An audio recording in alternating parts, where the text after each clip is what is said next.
रूस जानता था कि वह अकेले दम पर F-22 लड़ाकू विमान जैसे प्रोजेक्ट को अंजाम नहीं दे सकता था। तब उसके पुराने रणनीतिकार साझेदार भारत की ओर उसकी निगाहें गईं। भारत भी अपने पुराने MiG-29 और जगुआर और मिराज 2000 फ्लीट को बेड़े से हटाकर नए एडवांस लड़ाकू विमान की तलाश में था। सोवियत संघ के टूटने के बाद से ही शीत युद्ध खत्म हो गया और अमेरिका दुनिया का इकलौता सुपर पावर बनकर सामने आया और दुनिया नए हथियारों की खोज में लग गई। नए लड़ाकू विमान, एडवांस इंजन और नए विनाशक हथियारों की रेस शुरू हो गई। करीब 20 साल पहले अमेरिका ने ही पहला एडवांस 5वीं पीढ़ी का लड़ाकू विमान बनाकर दुनिया में अपनी बादशाहत साबित कर दी थी। साल 2005 में अमेरिकी वायुसेना ने F-22 रैप्टर को सेवा में शामिल कर इतिहास रच दिया। यह लड़ाकू विमान न सिर्फ 5वीं पीढ़ी के लड़ाकू विमानों की शुरुआत था, बल्कि इसने युद्ध क्षेत्र की परिभाषा ही बदल दी। स्टील टेक्नोलॉजी, सुपर क्रूज क्षमता, शक्तिशाली सेंसर और नेटवर्क सेंट्रिक वॉरफेयर सिस्टम ने इसे पूरी दुनिया के लिए अदृश्य शिकारी बना दिया। F-22 के सामने दुनिया की कोई भी वायुसेना नहीं ठहर सकती थी और रूस जो धीरे धीरे आर्थिक संकट में फंसता रहा था, वो 5वीं पीढ़ी के लड़ाकू विमान बनाने की रेस में पीछे छूट रहा था। व्लादिमीर पुतिन ने स्थिति को काफी तेजी से पहचाना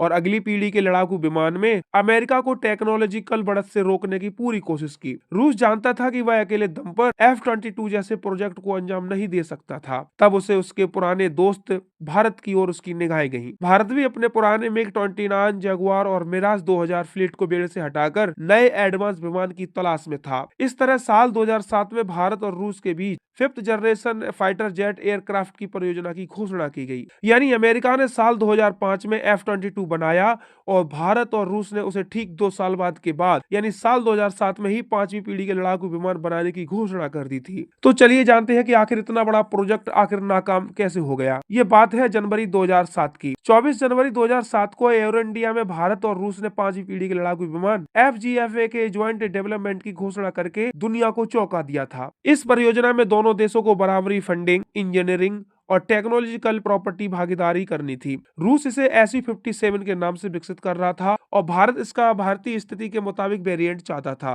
पहले टेस्ट की योजना साल 2009 में बनाई गई थी और सीरियल प्रोडक्शन 2015 तक शुरू होना था, लेकिन ये योजना लगातार लटकती चली गई। भारत इससे पहले सुखोई 30 MKI और ब्रह्मोस मिसाइल जैसी सफल परियोजनाओं में रूस के साथ मिलकर काम कर चुका था, जिससे उसे भरोसा था कि FGFA भी सफल होगी। पर इस बार नतीजे बहुत अलग निकले। डिफेंस एक्सपर्ट के मुताबिक भारत ने रूस पर भरोसा किया था, लेकिन रूस ने भारत को धोखा ही दिया। नव भारत टाइम से बात करते हुए रक्षा मंत्रालय से जुड़े एक थिंक टैंक के एक्सपर्ट ने नाम नहीं छापने की शर्त पर कहा कि INS विक्रमादित्य के दौर से ही ऐसा देखने को मिला था। रूस ने जरूर भारत की मदद, लेकिन रूस जानबूझकर प्रोजेक्ट को लटकाता है, जिससे उसकी लागत बढ़ती रहती है। जैसे INS विक्रमादित्य को लेकर अब भारत ने रूस के साथ समझौता किया था तो मूल बजट तकरीबन $9 मिलियन का था, लेकिन प्रोजेक्ट की काफी लेट हुआ और बजट बढ़कर $2.2 अरब से ज्यादा पहुंच गया था। लेकिन SU-57 के दौरान रूस भारत के साथ टेक्नोलॉजी शेयर नहीं करना चाहता था, जिससे भारतीय अधिकारियों के मन में अविश्वास बढ़ता चला गया। यूरेशियन टाइम्स की एक रिपोर्ट में कहा गया कि शुरुआत से ही भारत और रूस के बीच मतभेद साफ नजर आने लगे थे।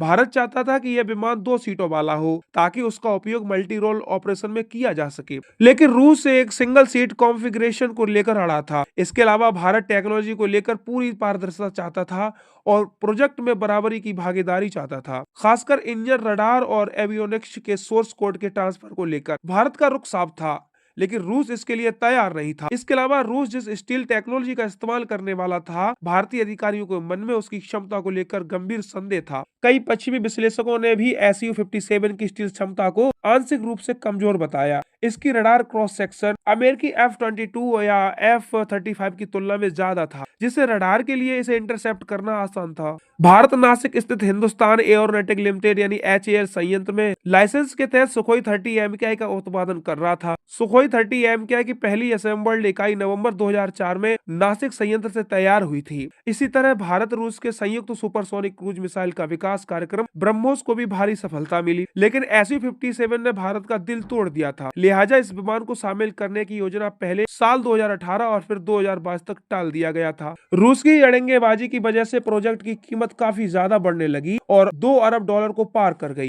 इसके अलावा रूस ने टेक्नोलॉजी ट्रांसफर करने से इनकार कर दिया और भारतीय अधिकारियों के मुताबिक इसकी क्षमता भी कमजोर साबित हो रही थी, जिसके बाद भारत ने साल 2018 में खुद को FGFA प्रोजेक्ट से बाहर निकाल लिया। यह रूस के लिए बहुत बड़ा झटका था, क्योंकि वो FGFA प्रोजेक्ट को अमेरिकी F-22 का प्रतिद्वंदी बताकर प्रचारित कर रहा था। भारत के बाहर होने से रूस को ऐसा लगा कि SU-57 की विश्वसनीयता हमेशा के लिए खो गई और आज तक रूस SU-57 के लिए ग्राहक ही तलाश रहा है। लेकिन अमेरिका खुश था, ये उसके लिए बड़ी डिप्लोमेटिक जीत भी थी। उसके पास भारत को अपने डिफेंस प्रोग्राम F-35 में जोड़ने का रास्ता साफ खुल गया था। हालांकि भारत ने अमेरिकी F-35 को लेकर भी दिलचस्पी नहीं दिखाई और अपना खुद का 5वीं पीढ़ी का लड़ाकू विमान एमका पर फोकस करने का फैसला कर लिया। दूसरी तरफ रूस ने FGFA के तहत SU-57 को बना लिया, लेकिन अब तक वो इसका उत्पादन को नहीं बढ़ा पाया। रूस के पास सिर्फ 35 से 40 SU-57 ही है। साल 2022 में यूक्रेन युद्ध ने स्थिति को बिगाड़ दी। पश्चिमी देशों के प्रतिबंधों के चलते रूस को सेमीकंडक्टर, टाइटेनियम और एडवांस मशीनरी की भारी कमी का सामना करना पड़ा।